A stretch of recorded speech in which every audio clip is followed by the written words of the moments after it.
මේ කොහොමද ඉතින් ඔයාලට මේ බලන්නකෝ මගේ බණ්ඩක්ක වගාව මේ තියෙන්නේ. ඉතින් මම අද බණ්ඩක්ක දවසලා දෙන්න යන්නේ.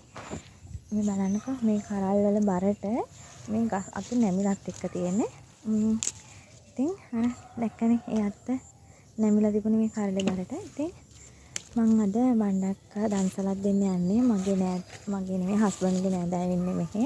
හස්බන්ඩ්ගේ නෑදෑයන්ට ඒ වගේම අපි අසල්වැසියන්ට සහ අපි දෙන්නගේ යාළුවන්ට. ඉතින් එහෙම දෙන්න තමයි මේ බලාපොරොත්තුව. ඉතින් මම මේ හිතාගෙන බණ්ඩක්ක ටිකක් කපනවා. ඉතින් ඔයාලා දන්නවද මේ බණ්ඩක්ක වගාවෙන් මං ගෙදර ඉඳගෙන ලොකු ලාභයක් ලැබුවා. ඉතින් මට ඒ ගැන ගොඩක් සතුටුයි. ඒ සතුට නිසා තමයි මම මේ බණ්ඩක්ක දෙන්නේ. ඉතින් මීට කලිනුත් දීලා තියෙනවා. අද විශේෂයෙන් ආයෙමත් දෙන්න හිතුවේ. අද වෙසක් පොයනේ. වෙසක් පොය නිසා මට හිතුණා මේ දන්සල කරන්නම ඕනේ කියලා. ඉතින් ඒ නිසා තමයි බණ්ඩක්ක කඩන්නේ. ඔයාලා දන්නවනේ මේ බණ්ඩක්ක කරන ගොඩක් ලොකුවට තිබුණාට මේව මොරල එහෙම නෙමෙයි තියෙන්නේ.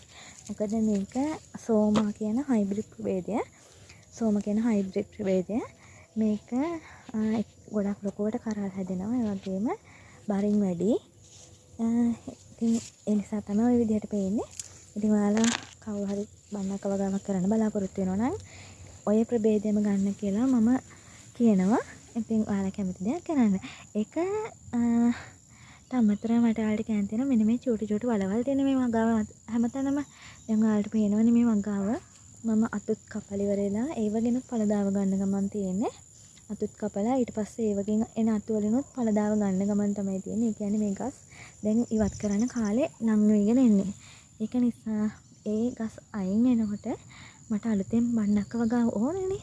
ඒ නිසා තමයි මම මේ අලුතෙන් චූටි චූටි පැල හදාගෙන තියෙන්නේ. ඇට හිටවල වතුර දැම්මම මේ විදිහට පැල හැදිලා තියෙනවා. ඉතින් ඒ විදිහට තමයි මගේ ඊළඟ බණ්ඩක්ක වගාව හැදීගෙන ඉන්නේ. ඉතින් මම ඔයාලට කියනවා ගෘහණියක් නම් පොඩි හරි ඉඩක් තියෙනවා නම් බණ්ඩක්ක වගාවක් කරන්න කියලා. ඒක ඒ තරම් අමාරු දෙයක් නෙමෙයි. ඇට හිටවන්න මේකේ තනකොළ ටික උදළු ගන්න තමයි තියෙන්නේ. වතුර මලක් හයි කරලා තියෙන මගේ නම් අර තියෙන වතුර මල.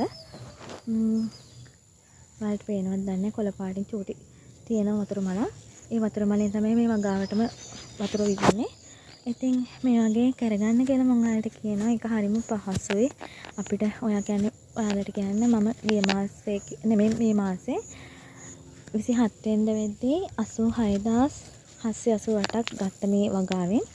ඉතින් ගෙදරට වෙලා ඉන්න ගමන් මේ දවස්වල බණ්ඩක්ක ගොඩක් මිලයි. ඔයාලා දන්නවනේ මේ දවස්වල එළවලු ගොඩක් ගණන් හින්දා